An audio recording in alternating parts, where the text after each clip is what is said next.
is time for us to get started. So I am Gretchen Wetzel. I'm the Executive Director at WKEC. We are so grateful to have Damian Sweeney from KDE with us today. He is going to be giving us some updates on diversity, equity, and inclusion. Just can't wait to hear what he has to say. It's always good for the soul to be with Damian. So glad you're with us. All right, thank you. Gretchen, real quick, you can only see my title slide. You can't see the preview slide, right? I can only see the title. Okay, just making sure. All right, so we're gonna. I want to make sure that I'm setting the foundation. So we're gonna have a really good session today. We're gonna do a lot of things, and we are going to start off with defining diversity, equity, and inclusion, and then asking you a few core questions about that. So we're a small but mighty group. So I'm gonna ask you questions, and for the sake of time, because there is so much that I want to get through, I would love for you to just put it in the chat box. All right, but if you have something that you're like, oh man, I've got to say this, then please, by all means, do that. I also want you to have a better understanding of the new resources, strategies, and guidance from KDE in our brand new division of diversity, equity, and inclusion, which we are extremely excited about and proud of. All right, so let's get started. So I'm like you, I'm thinking about what would a principal want to know and need to know. And I think you would want to know and need to know how other principals view this work. So I've been reading this great book called Breakthrough Principles, and this is one of the quotes from that book.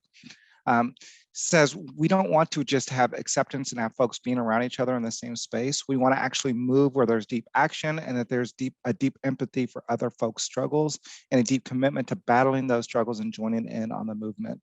To do that, we need to understand the struggles of the LGBTQ community. We need to understand the struggles of our Black community, of our Latino community, of all these communities that are currently working toward equity. We need to make sure we are accountable and covering the spectrum of inequality. So to me, this means that we've got to confront the real issues, okay? And even if we don't have somebody kind of banging the drum and saying, I want to be the voice of this group or this group, we need to acknowledge as principals that all groups deserve to be seen, heard, and valued. All right, so let's talk about some definitions, okay? Now, in my travels throughout Kentucky, whenever we talk about diversity, it is often the case that educators think of this in black and white. Literally in black and white, and thinking about it as race only. But as you see here from this definition, diversity goes way beyond race, right? Individual differences, for example, personality, learning styles, life experiences, and group and social differences like race and ethnicity, socioeconomic class, gender, sexual orientation, gender identity, country of origin, differing abilities, as well as cultural, political, religious, or other affiliations that can be engaged in the service of learning. So diversity, there are so many different aspects of it. And what's cool about the job and role of a school principal is you get to find ways to value each and every one of those aspects. So here's a core question that I would love for you to answer. How can we celebrate diversity in our districts and schools? All right, I have co-op on there, I'm sorry. What is your role in helping with this? I was with the co-ops yesterday. So how can we celebrate diversity in our districts and schools, and what is your role in helping with this? Throw it in the chat box. We are coming up on February. February is Black History Month. Who thinks that Black History Month is the 1 month that we should be celebrating Black history? You don't have, it's a rhetorical question. You don't have to answer that, right? We know that it should be something that's celebrated every month, every day, right? We know that the diversity of all of our students should be celebrated. So how can we do that in the role of a school principal or assistant principal? Again, put that in the chat box, please. Now let's talk about equity. So as you're kind of putting that in the chat box and talking a little bit about how you can celebrate diversity in your role, I want you to start thinking about equity as well. And we've all seen the different images of kids behind the baseball field and whether they're standing on boxes or not. But I love our new chief learner's definition. I don't know if you've had a chance to learn from Dr. Glass or hear him speak. I think the man is a genius. I really do. I think that he is so bright. And this is what he said recently when he was himself defining equity. He said, equity in education is fundamentally an effort to ensure that all of our students have the supports that they need to meet our academic standards and to reach their full potential as students, citizens, and human beings. An equity focus in education recognizes that public school students come to us with a variety of backgrounds, needs, supports, and experiences, and that we must take those into account when we consider the education of each child. So one thing that I want you to know about my past role at KDE is I was the program coordinator for comprehensive school counseling, and I still oversee the graduation requirements. And one of the beautiful things that we have going for us in Kentucky is that our graduation requirements require personalization and differentiation based on our students' needs, right?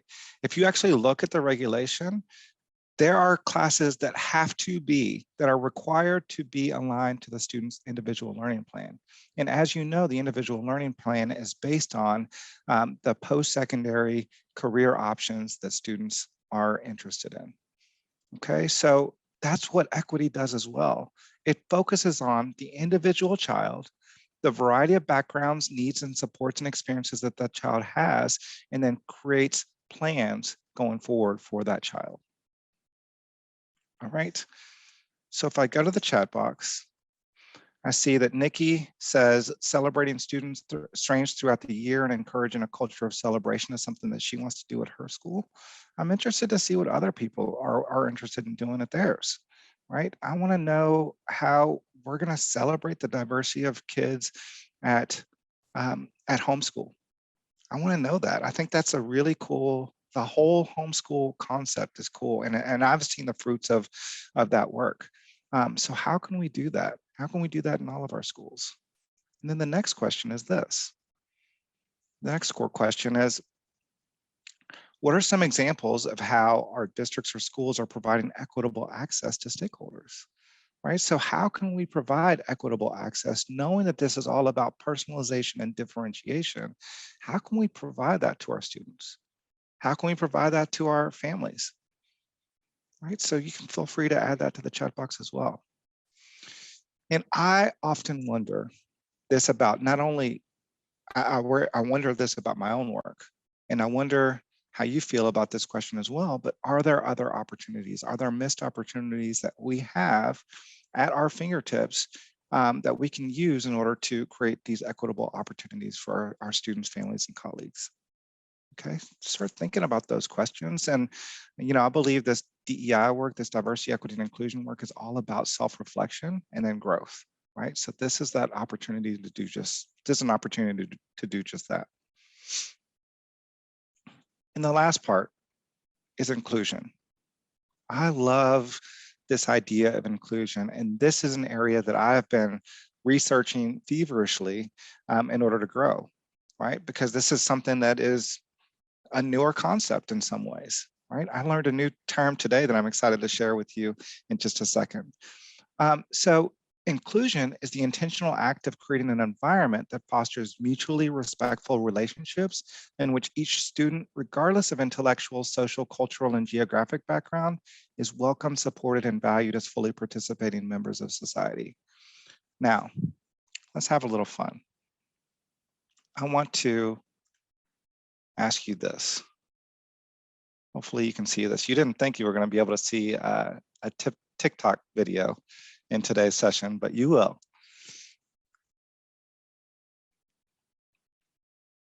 Oh, oops. You might be able to, I should say. We might be having a little bit of trouble.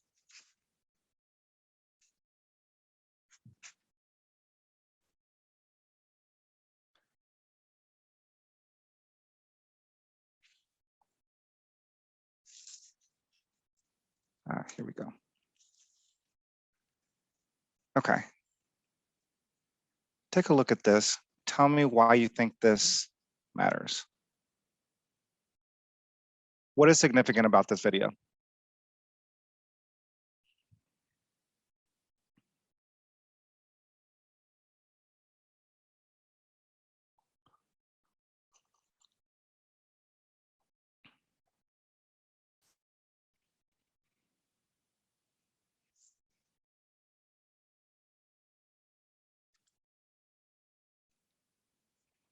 try that one more time.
All right.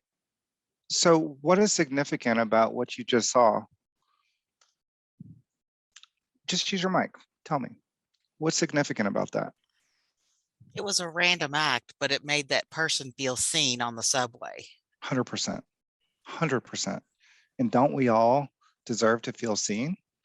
And don't we all deserve to feel valued? Right? And that is the beauty of inclusion, right? So I've got a lot of things here that I can show you. And many of those things I'm really, really proud of. Like you see this tweet here. And this doesn't just have to be about the LGBTQIA plus community, but I love that that community is truly a priority for inclusion. So KDE said, we're proud to stand beside this community and is committed to ensuring Kentucky's public schools are safe havens where all students and staff feel safe, respected, welcome. Be proud, be brave, be you. It's one example of an organization standing up and standing by students who may not, or colleagues who may not normally feel seen or heard, okay, or valued.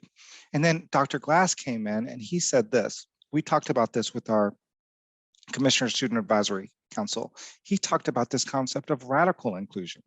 And he said, I go to this concept of radical inclusion, meaning that we go out of our way to identify individuals and groups who are typically outside our conversations and decision-making processes and create supports and intentional structures to involve them.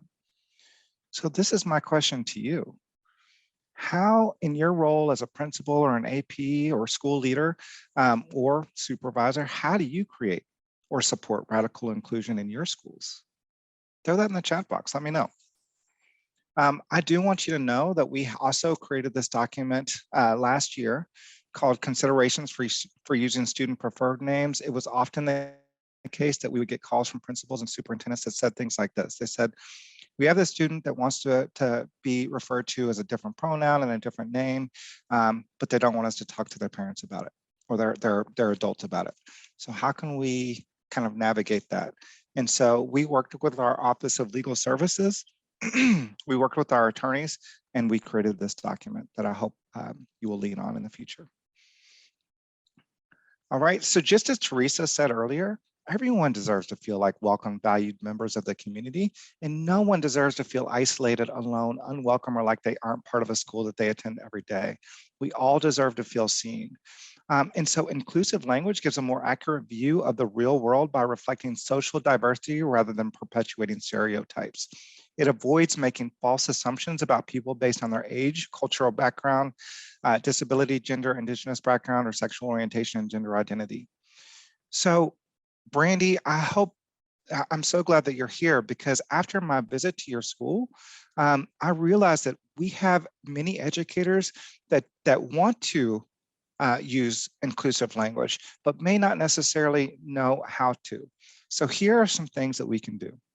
All right, I'm guilty of saying, hey guys, how you doing? Often. But instead, I'm working on saying things like, hi everyone, good morning folks, what's up team? Hey y'all. In my outcast voice. Instead of saying those students, you know, we hear that too often in schools, unfortunately. And instead of saying those students, let's say our students. Let's own them and let's be proud and show them that how proud we are. Instead of saying minorities, let's say underrepresented. Instead of saying handicapped, I told you I learned a new phrase today. Let's say other abled or neurodiverse. That's the new phrase I learned today from a mother of a twice exceptional student. Instead of just saying he or she or making assumptions about pronouns, let's say they. And instead of saying at risk, let's say students promise. Here are a few tips. Let's use gender inclusive language. Let's share and ask for pronouns. Okay, you can do that right here. You see that I've got on my Zoom, Damian Sweeney, he, him, and his. Let's model that for our people, right, as school leaders. Okay, asking for pronouns doesn't have to be this kind of awkward, weird thing that we do either. It really doesn't. And I've talked to several people from the LGBTQIA+ community who have said just that. Just ask. You know, and if they're not comfortable sharing, then they won't. And if they are, then they will. But it doesn't have to be weird. Don't assume that a student has traditional parents. I'm interested. What else can we say instead of get this homework assignment signed by your mom and dad? What else can we say? Feel free to unmute. Feel free to just let us know. What do you say? I used to say the adult in charge of your life. There you go. There you go. And I continually hear that. Talk to the adults in your life about this. Get this signed by the adults in your life. I love it. If you think of anything else, throw it in the chat box. Recognize your biases and assumptions and how they impact your language. Then reflect, learn, and continue to improve. And finally, understand that mistakes will happen, apologize, and move on. We had a panel of 4 LGBTQIA+ educators last week that spoke to our school counselors about different strategies they could use.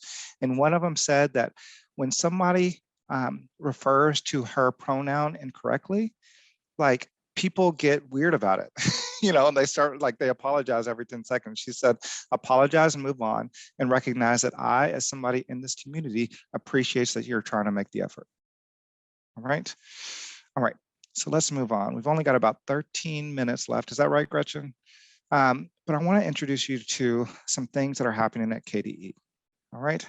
So we have this, we're creating this equity toolkit, and you all, it is so exciting. It is so exciting. I want to start with the equity dashboard.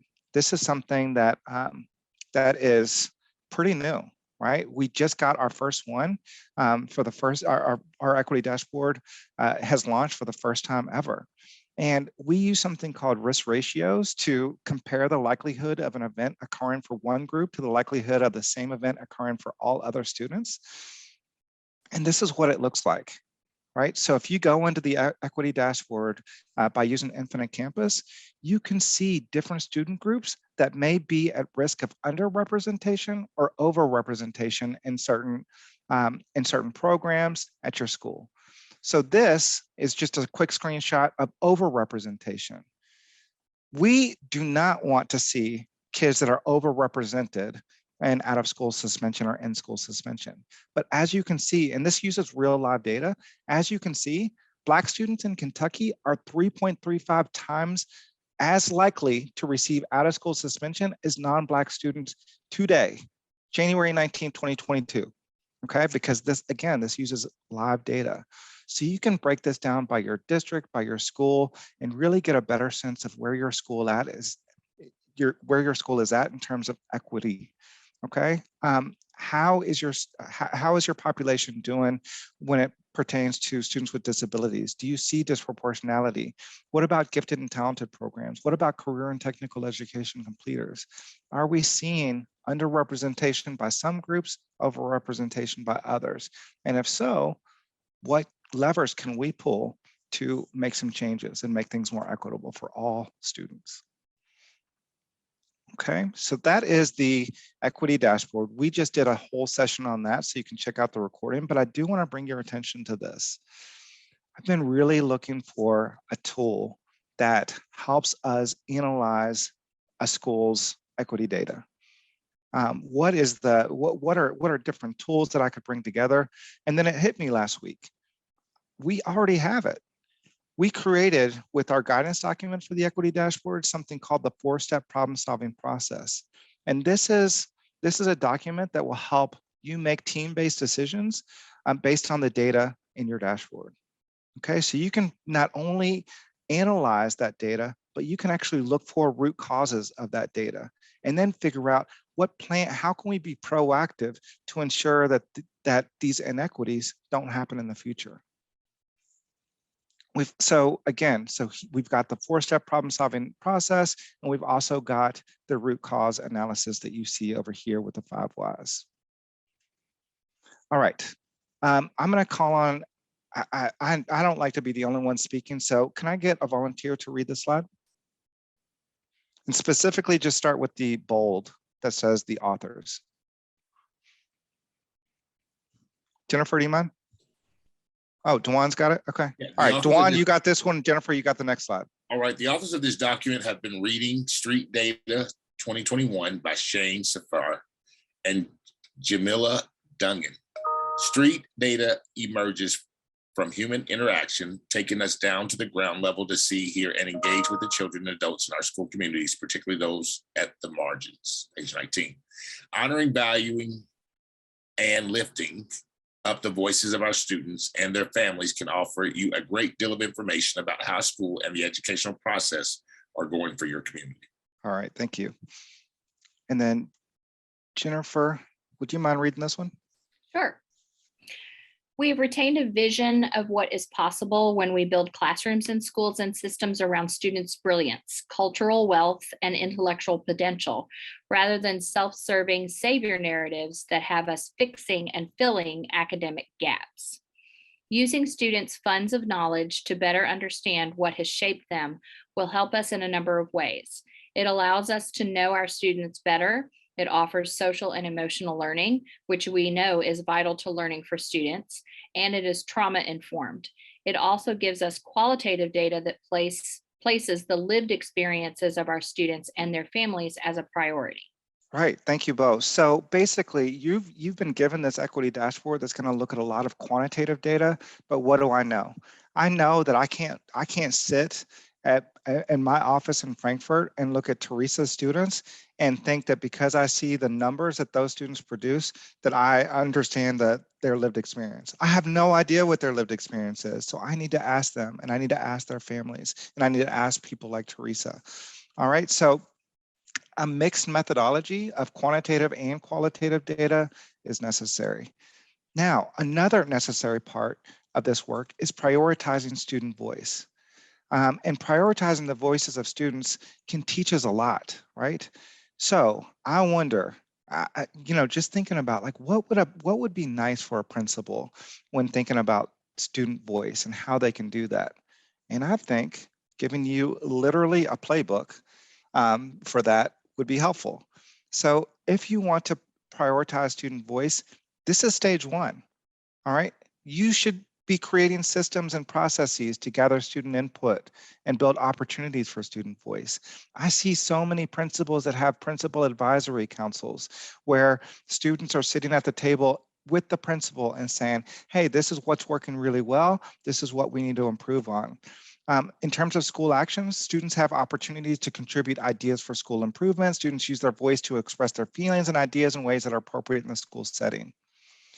For stage 2, let's create structures and developmental opportunities for children to show leadership voice, right? How can we build and then let's build the capacity for staff to support student leadership. So in terms of school actions, students know how to respectfully challenge adults and others in a way that allows their voices to be heard. Now that can be kind of scary, can it? But how helpful will it be to our students and our whole school when we actually empower them to do just this? And then students are frequently recognized for their contributions to the school community. We talked a little bit earlier about celebrating diversity. Let's continue to find unique ways to celebrate our kids. Students have multiple opportunities to contribute to school practices and decision-making about their learning experiences, and students identify and challenge injustices within the school and in the community. Students are invited to express their feelings and ideas about how to improve their experiences in school and attain their goals. All right, so 3 levers to pull as a school principal to prioritize student voice. All right, I want to go back to this statement. Honoring, valuing, and lifting up the voices of your students and their families can offer you a great deal of information about how school and the educational process are going for your community. So let's start thinking about how can we lift schools up I'm sorry, how can you help the schools? How can you help lift up the student voices in your school? And how can we ensure these voices are being heard? It's a question for reflection. We've only got a few minutes, so I'm gonna try and jump to a few other things. Okay, I wanna make sure that you're aware that we've got some cool stuff happening here at KDE. And one of those is we have a brand new website for diversity, equity, and inclusion. So you can find a lot of different resources on this website. You can also find celebrations that we have. We're so excited about the launch of the equity dashboard that I mentioned. We're so excited to support the arts. We're so excited to provide funding for our AP exams all over the state and international baccalaureate exams all over the state. And in order to do this work, we lean heavily on the Kentucky Board of Education's resolution affirming its commitment to racial equity. So you can take a look at these resources. You can also take a look at different resources that we've recently created. Okay, so that is there.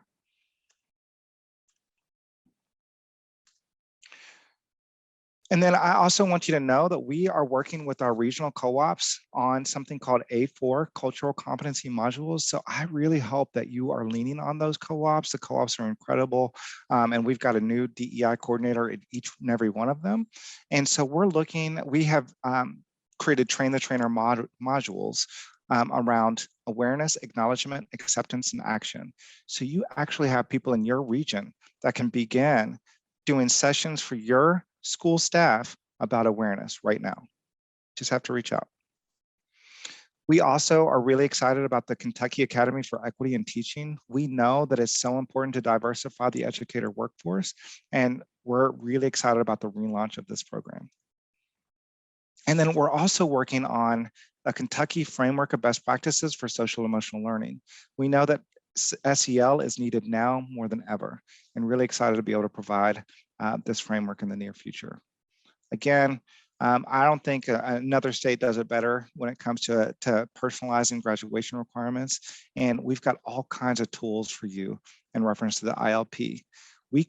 We connected intentionally social emotional learning to the individual learning plan to make it really rigorous and fun and relevant in the lives of our students. And we've got free lessons for you if you ever want them. Just take a look at the ILP page at KDE. All right, and we've also got a Google Classroom that you can take a look at. We use hip hop, we use all kinds of stuff to make that learning fun for your students. We believe in bringing people with us. We know how very important it is to bring people with us. Again, we don't do this work alone. So we've got an internal KDE team that meets monthly. We've got DEI officers and coordinators all over the state that we meet with monthly. We meet with our regional DEI coordinators bi-weekly, and so many other groups. So I want you to think about this. I'll leave you with this thought. How will you bring people along? Remember that it's important to know your people and also to know the work of Anthony Muhammad. There are four different kinds of, there are four different groups of educators, right? And knowing which group each one of your educators falls in is going to be really important. Do you have believers? Do you have tweeners? Do you have survivors? Do you have fundamentalists? If you have fundamentalists, how can you work to get them up to the survivor level? If you have survivors, how can you get them up to the tweener level? And then the ultimate goal is to create more believers, because the more believers we have, the more we can push this work and make sure that we're creating equitable decisions and spaces for our students and families. All right. I will just end in this quote. We do create beautiful quotes on Twitter and make beautiful comments about leadership, but really doing the work is hard. And so in order to sustain and grow this work, we need leaders to acknowledge that this is an issue, that systemic racism exists. We need leaders who will declare that they are in solidarity with this movement for change. We need leaders who will disrupt what's been normally done by changing programs and sharing power and requesting voices and opinions from those that have been oppressed or underserved. If you have a leader who is leading that work with you, that believes in doing those things, I promise you there will be change. And so we need our leaders to understand that they can do that if they acknowledge, if they declare, and if they invest in people and programs. Remember, DEI is not a destination, it is a journey. And I thank you for being on this journey with me today. Thank you. Thank you so much, Damien. Thank you for spending time with us today. This is such important work. We appreciate you all being with us at the P3 EdCamp. And I am told there will be recordings shared with you all if you missed a session that you're interested in. But so glad. It was a great day for me. I hope it was a great day for you. And we thank all of our contributors. Damien, always a pleasure to be with you. You all have a great rest of your day. Take care.